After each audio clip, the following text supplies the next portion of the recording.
Welcome to the St. George News at 8. I'm Scott Beadle.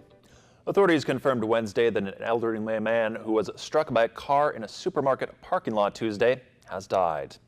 Frederick Osborne, 86, died shortly after arriving at Dixie Regional Medical Center on Tuesday afternoon. Osborne sustained a serious head injury when he was hit by a sedan in the Albertsons parking lot. Police believe the 88-year-old driver accidentally stepped on the accelerator instead of the brake. That incident remains under investigation by the St. George Police Department. A home in Winchester Hills was destroyed by fire early Wednesday morning. Firefighters were called out around 4 a.m. Officials say when they arrived, flames were burning through the roof. That home was unoccupied. The Winchester Fire Chief says this is the first big structure fire in Winchester Hills ever in 30 years of the department's existence. Firefighters took a defensive approach to prevent the fire from spreading since the house was fully engulfed and no one was inside. The cause of the fire has not been determined. That house is considered a total loss. The first official Give Your Land a Hand public lands cleanup held Saturday and sponsored by Washington County was a great success. Around 50 volunteers rallied at an area near the Bear Claw Poppy Trailhead. The cleanup campaign, announced by county officials last November, encourages residents to clean up not only after themselves, but any trash they might find on public lands. Saturday's event was the first organized event of the campaign, and project leaders say it was very productive. Around 80% of Utah boating fatalities are people who are not wearing life jackets. To prevent some of those deaths, Utah State Parks and Recreation is launching the Nobody is Invincible campaign. Utah currently ranks in the top 10 states for boating fatalities. As of mid-April, there had been 2 reported boating deaths so far this year in Utah. The city of Mesquite opens its new cemetery today. The new Mesquite City Cemetery is located on the 1300 block of Hardy Way. The project began last November and cost nearly $1.3 million. This first phase has more than 800 spaces for cremation remains and over 1,300 plots for burials. It also incorporates a new veterans section. 2 more expansion areas are planned that will be constructed as the need arises. Some are calling the latest scandal to rock the White House President Trump's smoking gun. Allegations that he asked former FBI Director James Comey to shut down his investigation into former National Security Advisor Michael Flynn. Maggie Rulli has the latest from Washington. Good job. While addressing the Coast Guard Academy at graduation, President Trump did not shy away from the drama surrounding his administration. Look at the way I've been treated lately, especially by the media. No politician in history has been treated worse or more unfairly. Yesterday, news broke of accusations that the president tried to interfere with a federal investigation, allegedly asking then FBI Director James Comey to back off the investigation into his former National Security Advisor Michael Flynn. Well, it certainly sounds, if these reports are accurate, that he wanted this investigation of Michael Flynn to stop. We don't really know what took place here, and we need to find out. A source close to Comey confirms to ABC News that the former FBI director wrote a memo about a meeting he had in the Oval Office in February, the day after Flynn was fired, and that the president allegedly said of Flynn, "He is a good guy. I hope you can let this go." ABC has not seen the memo, first reported by the New York Times and described to reporters by sources who have seen it. It was allegedly part of a paper trail Comey left behind to document his meetings with the president. But the White House is pushing back, saying the president has never asked Mr. Comey or anyone else to end any investigation, adding this is not a truthful or accurate portrayal of the conversation.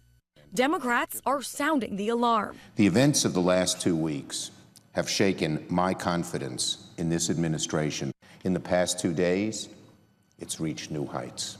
And Senator Chuck Schumer's reminding everyone that just the day before this latest scandal, another report accused Mr. Trump of revealing highly classified information to the Russians. Republicans are being cautious.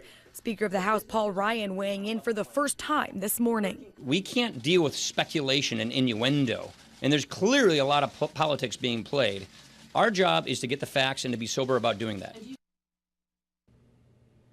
Chief Meteorologist Chris Summers has your Southern Utah forecast right after this.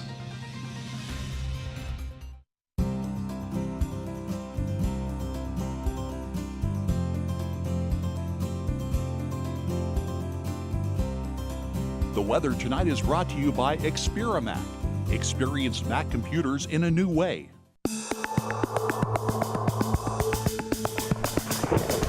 And welcome back, everyone. A good Wednesday evening to you. Still seeing a little bit of light rain and a little bit of light snow, and some of the higher elevations continue to push through parts of southern Utah right now. Latest radar is showing some of those showers just making their way through the St. George area, again moving off to the east. Also seeing, as you get into the overnight hours, that area in purple to our north up near Cedar City and over towards Beaver as well. That's a hard freeze warning in effect. As you get into early tomorrow morning, you could see temperatures in that area back into the 20s. In some region. Now I want to take a look at our viewer photo here, and again, we showed you yesterday Bryan Head Resort where there was some green on them actually showing up, some grass.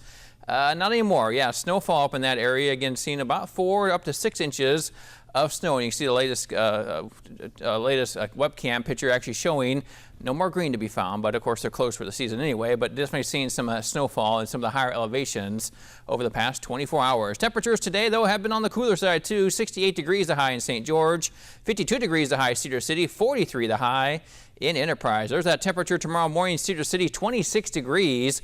Again, hard freeze warning in effect around Cedar City. Everyone else into the low to mid 40s. As we get into early tomorrow morning from St. George to Hurricane to Mesquite, temperatures again low to mid 40s with mainly clear skies here overnight tonight. Should see a little bit of sunshine though back in the forecast. We'll call a mix of sun and clouds in Cedar City, but again looking at 26 degrees as you start out at around 7 o'clock in the morning.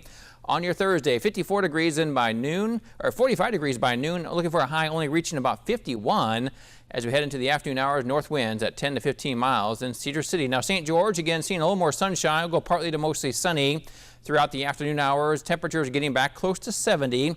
Go in the upper 60s at least in most areas of southern Utah as we head to Thursday afternoon. But warmer weather is ahead. Get here to the weekend. Definitely going to see some warmer temperatures back in our forecast. So mostly sunny, still a little breezy for your Thursday, and on the cool side too, as highs will stay in the upper 60s. As we get to Friday and Saturday, some warmer weather returns back into the mid 70s by Friday. Probably looking like 80s return, maybe even some 90s by early next week.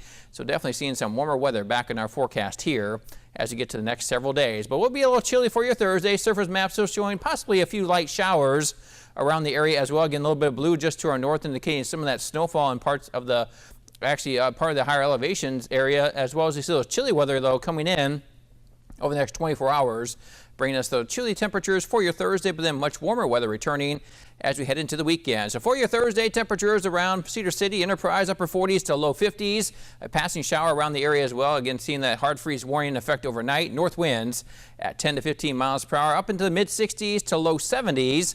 With some sunshine out there for your Thursday around St. George, 69 degrees. Again, north-northwest winds at about 5 to 10 miles per hour. 7-day forecast for Cedar City, near 70 by the weekend. Again, near upper 70s by Sunday and Monday. Could even close to 80 by early next week around Cedar City. St. George and southern Utah, temperatures right back into the upper 70s by the time we get to Friday, into the low 80s by Saturday. Yeah, there's that 90-degree temperature we're talking about on Sunday, even Monday and Tuesday of next week. Could be seeing highs once again in the low to mid 90s by early next week. So definitely taking a more turn to summer early next week, but a couple cool days here to go through the next couple of days before that warm weather gets here next week. Ramping right up though. That's right, we sure are. Thanks, Chris. KCSG is teaming up with Planet Fitness St. George to give away a Black Card gym membership worth $400. To enter, head over to the KCSG website or KCSG Facebook page. And be sure to check out the St. George News at 8 each night for the secret word, which will get you 30 extra contest entries. Tonight's word is fitness. After the break, the story of a woof on a roof.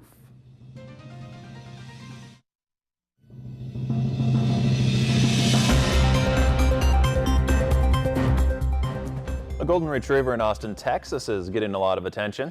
There he is. Every morning, Huckleberry makes his way to the roof of Justin and Allie Lindemuth's home. He's been jumping on the roof since he was about 9 months old. And Huck is getting pretty famous. The Lindemuths say social media posts about his roof jumping have made him pretty popular. That popularity increase led the couple to actually put a sign out in front of the house, letting people know that, yeah, the family knows he's up on the roof. The Lindemuths only allow Huckleberry on the roof when they're home, and he has his own Instagram page at Huck the Roof Dog. Well, there you go. One pretty cool pup. Thanks for watching. Hope you have a great night.